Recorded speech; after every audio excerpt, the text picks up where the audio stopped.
Good day, everyone. Welcome back to our platform, the Storytelling Lodge.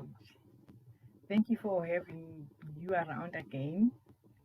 And today, our theme, we're on the fourth theme of our program. Should I say program? Maybe not a program, but our platform. Yes, we are. Today is our day 4, and our theme is communing. And I'm so happy to have this opportunity for sharing my thoughts with all of you. From an African perspective, the word community does not refer to a mere association of isolated individuals or groups of people sharing worldviews or tradition. The term communing suggests bondedness, sharing and living in communion with others, regardless of culture, religion, or historical background.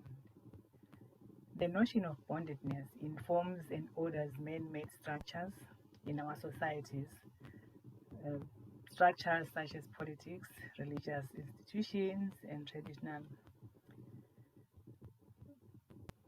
views and gatherings. A community-based life brings forth caring and nurturing the environment and all its constituencies. So when you live in a communion, which is the norm with our African people in the African culture, it does not exclude anyone.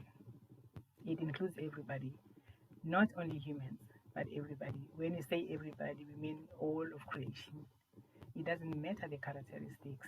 We are one because we are interconnected one way or the other.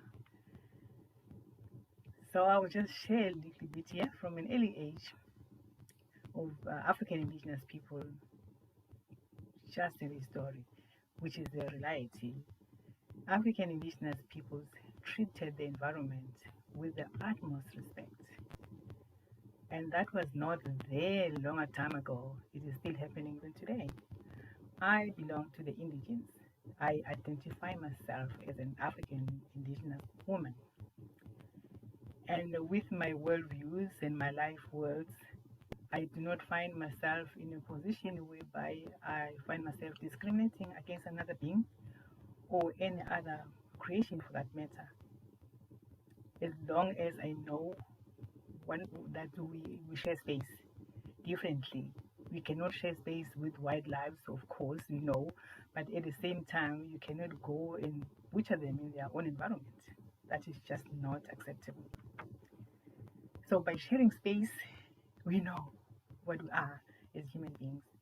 We are actually better than the other species because we are able to have all our five senses together in one. You are able to think, you are able to process, you are able to do everything. Even when you go out of the norm and cause harm, we actually know that we are causing harm. Is that really necessary? But that's how human beings we find ourselves doing, which is really, really a sad case.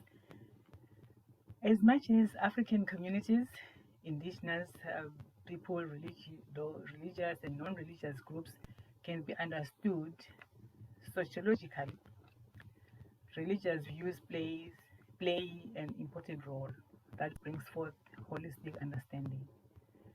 So what I'm saying here is that as much as we can classify ourselves and understand ourselves through diversity, through education and through other means, what becomes important in an African worldview is that religion, we cannot play down on religion because it plays a very important role by bringing forth holistic understanding for all concerned.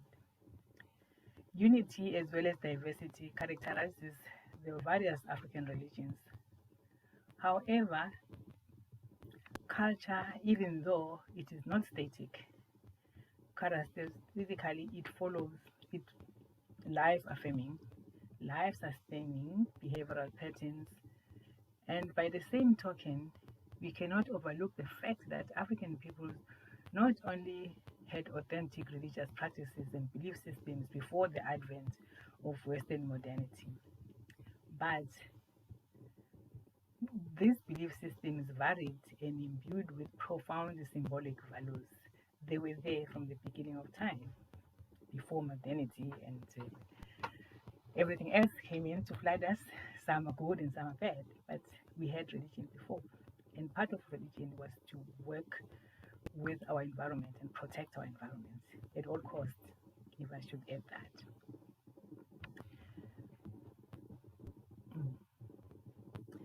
As societies,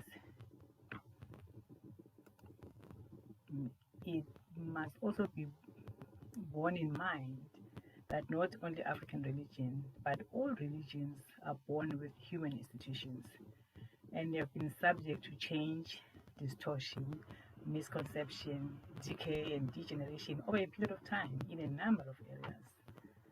Sometimes change happens consciously, and sometimes change happens subconsciously through adaptation, enculturation, and assimilation. I will order on and say religious values form and inform individuals and groups of people's ethical behavioral patterns to a great extent and enhance communal living. A life lived in community is conducive in maintaining harmonious relations between the creator, the living, non-living, which is the ancestral spirits, the present and future generations, and it does not exclude the natural and the wild world. Sharing of resources, particularly food, becomes an obligation and not an epiphany. This is also accompanied by a common myth in Africa, which attests that a selfish and unfriendly individual in the community is likely to end up as the wizard because one's prosperity is monitored by how much it enhances and adds value to the community at large. My success is our success. Your downfall is our downfall. That's just how the way it is. Thank you again for sharing. I will join you again on our next platform, which will be day 5. And I will then the theme on day 5 will be sharing. Thank you.